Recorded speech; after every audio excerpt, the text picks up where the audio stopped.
बिना सोचे समझे कार्य ना करें। मित्रों, एक बार की बात है, राजा बहुत ही मुश्किल में पड़ जाते हैं। वह अपनी मुश्किल को दूर करने के लिए बीरबल को बुलाते हैं। जब काफ़ी देर बाद बीरबल जी आते हैं तो उनसे राजा क्या पूछते हैं, आइए जानते हैं इस कहानी के माध्यम से। लेकिन उससे पहले आप पूरी सच्ची श्रद्धा से कमेंट बॉक्स में हर हर महादेव, ओम नमः शिवाय जरूर लिखें। साथ ही चैनल को सब्सक्राइब अवश्य कर दें। हे लक्ष्मी माँ, जो भी इस चैनल को सब्सक्राइब करे और इस वीडियो को लाइक करे, उसके घर में कभी भी धन की कमी ना रहे। उसका पूरा परिवार हमेशा हंसता मुस्कुराता और कुशल मंगल रहे। बीरबल अकबर से पूछते हैं, आपके सामने कौन सी समस्या आकर खड़ी हो गई है जो आपने मुझे आधी रात को ही बुला लिया है। अकबर कहते हैं कि हमारे सामने बहुत बड़ी समस्या आ गई है। हमें जल्दी ही उस समस्या का हल करना पड़ेगा। अगर हमने ऐसा नहीं किया तो हमारे राज्य पर हमला भी हो सकता है। बीरबल ने पूछा कि यह समस्या कब पैदा हुई। तब अकबर कहते हैं कि कल ही हमारे सैनिकों ने आकर बताया कि दूसरे पड़ोसी राज्य के राजा हम पर हमला करने वाले हैं और वह यह नीति बना रहे हैं कि हमें बिना बताए हमला कर देंगे। इसलिए हम सबको इस बात पर ध्यान रखना होगा कि वह हमारे राज्य पर हमला न कर पाए। बीरबल जी कहते हैं, इसके लिए तो हमें उनसे बात करनी होगी। अगर वह हमारी बात मान जाते हैं तो युद्ध की कोई भी संभावना नहीं होगी। अकबर यह कहते हैं कि मैं यही बात तो नहीं जानता कि वह क्या चाहते हैं।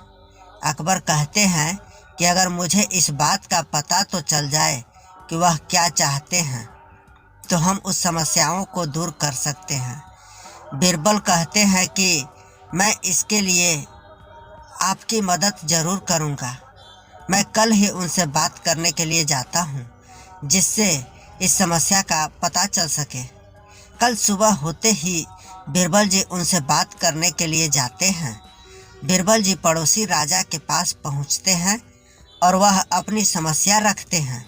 तभी पड़ोसी राजा कहता है कि यह हमारी समस्या नहीं है, यह तो आपकी समस्या है। आपकी तरफ से ही सबसे पहले शुरुआत हुई थी, जिसकी वजह से हमें ऐसा करना पड़ रहा है। बीरबल जी कहते हैं कि हमने तो ऐसा कुछ भी नहीं किया जिसके लिए युद्ध किया जाए। तभी राजा कहते हैं कि आपके द्वारा ही युद्ध करने की सबसे पहले शुरुआत हुई थी। तभी हमने युद्ध के बारे में यह घोषणा की थी कि हम जल्दी ही युद्ध करेंगे, क्योंकि जब तक किसी की तरफ से भी कोई शुरुआत नहीं होती है तब तक हम कुछ नहीं करते हैं। लेकिन हमारे सैनिकों ने बताया है कि आप हम पर हमला करना चाहते हैं, इसी वजह से हमें भी तैयार होना पड़ेगा। मगर बीरबल जी कहते हैं कि ऐसी तो कोई बात भी नहीं है, हम तो कहीं पर भी हमला नहीं करने वाले हैं। यह खबर आपको गलत मिली है। जब राजा ने यह बात सुनी तो वह कहने लगे कि हमें तो यकीन है कि आप हमला करना चाहते हैं, लेकिन हमें इस बारे में आपने ऐसा क्यों कहा है कि हम इस बारे में सोचना छोड़ दें, क्योंकि आप लोगों के द्वारा कोई भी तैयारी नहीं की जा रही है। हमें आपकी बात पर कोई भी यकीन नहीं है। अगर ऐसी बात है तो आप हमें वह सबूत दिखाइए कि आप हम पर हमला नहीं करना चाहते हैं।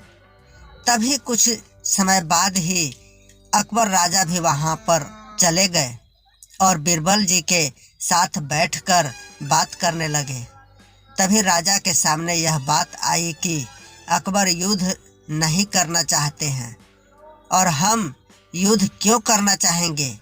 राजा ने कहा था कि हमारे सैनिक द्वारा यह बात बताई गई थी कि आप हम पर हमला करने वाले हैं। तभी उस सैनिक को बुलाया जाता है। जब सैनिक आता है तो डर जाता है उसे पता चल जाता है कि सभी लोग यहाँ पर मौजूद हैं और उसकी बात गलत साबित हो गई है। वह सैनिक वहाँ से भागना चाहता है लेकिन पकड़ा जाता है। उस सैनिक से पूछा जाता है कि तुमने ऐसा क्यों किया, तो वह बताता है कि मुझे यह कहा गया था कि अगर मैं यह काम कर दूं तो मुझे काफ़ी स्वर्ण मुद्राएं मिलेगी, जिसकी वजह से मैंने यह झूठ बोल दिया। और यह बात सामने आई। बीरबल जी कहते हैं कि बिना सोचे समझे हमें कोई भी कार्य नहीं करना चाहिए। अगर आपके पास ऐसी कोई भी खबर आई है तो आप हमसे इस बारे में पूछ सकते थे, लेकिन आपने बिना सोचे समझे ही हमला करने की बात को आगे बढ़ा दिया, जबकि यह बात सही नहीं है। तो वह सैनिक समझ गया कि उसने बहुत बड़ी गलती की है। वह बिना सोचे समझे ही कार्य को करने लगा था। बीरबल जी के आने से युद्ध नहीं हो सका और दोनों राजा आपस में बात करके सही राह पर चल पड़े। इस तरह कहते हैं कि अगर आप बिना सोचे समझे कार्य करते हैं तो उसका भुगतान आपको खुद ही करना होता है।